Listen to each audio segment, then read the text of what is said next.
কি বন্ধু নিজেরে খুব চালাক মনে করে? আমরা হুজুররা বেওকুফ। তুমি চালাক, ভাত কতটি খাইতে এলে চালাক, ভাত তো আমরা কি চিড়া খাই? আপনি দুনিয়া কি বেশি ভোগ করে আম করতে চালাক মনে করেন? হ্যাঁ, কিতা ঘটনা কিতা? এই নাফরমান, একটা হারামখোর বলো তুমি দুনিয়া বেশি কি ভোগ করছো যেটা আমরা করি নাই? একটা সুদখোর, কিস্তিখোর, হারামখোর, নাফরমান এখন বলো কোনটা দুনিয়া বেশি ভোগ করছো?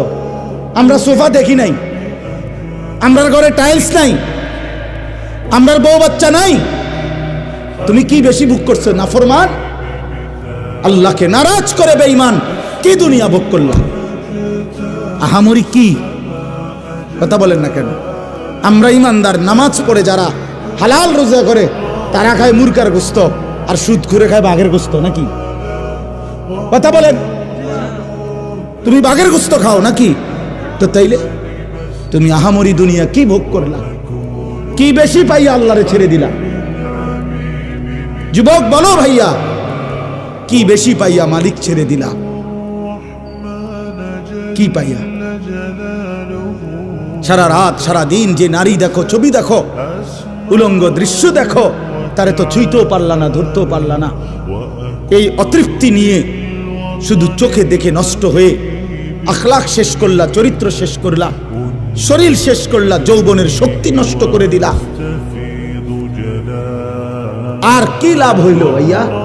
তোমরা যদি নাও জানো, আমি তো জানি, আমার দুই পকেটে সব সময় নওজোয়ান ছেলেদের কাগজ থাকে। এই দেখেন কালকে রাত্রে দেওয়া কাগজ, আরো আছে শুনো পকেটে বহুত কাগজ আছে, খুঁজলে এগুলো ছেলেদের কাগজ, অনেক ছেলে পেলের কাগজ। কেউ নেশাগ্রস্ত, কেউ জুয়ায় আক্রান্ত, কেউ জেনা ব্যভিচারে জিন্দেগি শেষ, শরীর শেষ, যৌবন শেষ, চোখের পানি ফেলে কাঁদে। হুজুর একটু দোয়া করে। কি দোয়া করতাম? নিজের হাতে নিজের সুন্দর হায়াত শেষ করে দিলাম। এক নারী দেখতে দেখতে, ছবি দেখতে দেখতে, উলঙ্গ দৃশ্য দেখতে দেখতে, এমন সুন্দর 18 বছর 20 বছরের ছেলে, আরো কত সুন্দর থাকার কথা, 18-20 বছর বয়স না হইতে সাফা সুফা কড়ি মুড়ি ভেঙে গেছে কেন? এই অসভ্য সারা রাত উলঙ্গ ছবি দেখে যায়, চেহারা এত বিকট দেখা যায় কেন? কারণ অস্থির ছবি দেখে, নারী দেখে, উলঙ্গ দৃশ্য দেখে। আমি খোলামেলা বললাম, প্রিয় ভাই, ছেলেরা, বাবারা, সবাই মিলে নজর করেন। জন্য ফজরের নামাজ না পড়া অভিশাপ। কি বলেন না? অভিশাপ।